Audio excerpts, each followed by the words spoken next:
ఒకటే చెప్పాను అధ్యక్ష, ఈ రోజున ఇంతమంది చనిపోయారు, దాదాపు 32 మంది. మా ఆంధ్రప్రదేశ్లో తెలంగాణకి తెలంగాణ అన్న భావం ఉంటుంది. మా ఆంధ్రప్రదేశ్కి దురదృష్టం ఏంటో దౌర్భాగ్యం తెలియదు. మాకు ఎప్పుడు కులాల భావం తప్ప మేము ఆంధ్రులు అనే భావన మాకు లేదు. ఒకే ఒక్క చోట ఆంధ్రులు అనే భావం ఎక్కడ వస్తుందంటే విశాఖ స్టీల్ ప్లాంట్ ఒక్క దగ్గరే ఆంధ్రులు అనే హక్కు భావన వస్తుంది. అంటే మేము అది నేను చాలాసార్లు అనుకుంటూ ఉంటాను అధ్యక్ష, ఎందుకు విశాఖ ఉక్కు అనుకనే ప్రతి ఒక్కరికి ఒక ఏకత ఉంటుంది, దాంట్లో ఐడెంటిటీ ఎందుకు ఉంటుందని ఆలోచిస్తే అధ్యక్ష, 32 మంది యువకుల బలిదానం, దాని శక్తి దానికి ఉంటుంది అధ్యక్ష.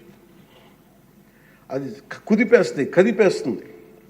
అలాంటిది నేను ఒకటే చెప్పాను, మేము వెళ్ళి సార్ ఇది కనుక మీరు చేయగలిగితే అది ఎవరి చేతుల్లో లేదు, అది మీరు పెద్ద మనసుతో ఆలోచించి డిస్ఇన్వెస్ట్మెంట్ చేయమంటే వాళ్ళు ఒకటి చెప్పారు అధ్యక్ష, మేము గతంలో మీరు ఈ మినీరత్న కంపెనీ ఉంది అధ్యక్ష, దానికి డ్రెడ్జింగ్ కార్పొరేషన్ ఆఫ్ ఇండియా అని, దాన్ని తీసుకోగలిగే కానీ దీన్ని తీసుకోలేమని చెప్పి మాకు కూడా ఏం చెప్పారంటే అధ్యక్ష, ఇది ఇంపాసిబుల్ అన్నట్టుగానే చెప్పారు అధ్యక్ష ఆ రోజున.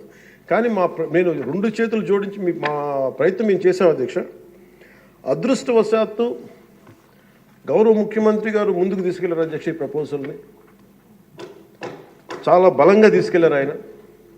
అదే ప్రభుత్వం నిన్న అంత గొడవ చేసిన నాయకులు నిన్న వాళ్ళు ఏం చేశారంటే అధ్యక్ష, గతంలో దానిని స్టీల్ ప్లాంట్ని ప్లాట్గా ముక్కలేసి అమ్ముకోవడానికి సిద్ధపడిపోయారు అధ్యక్ష.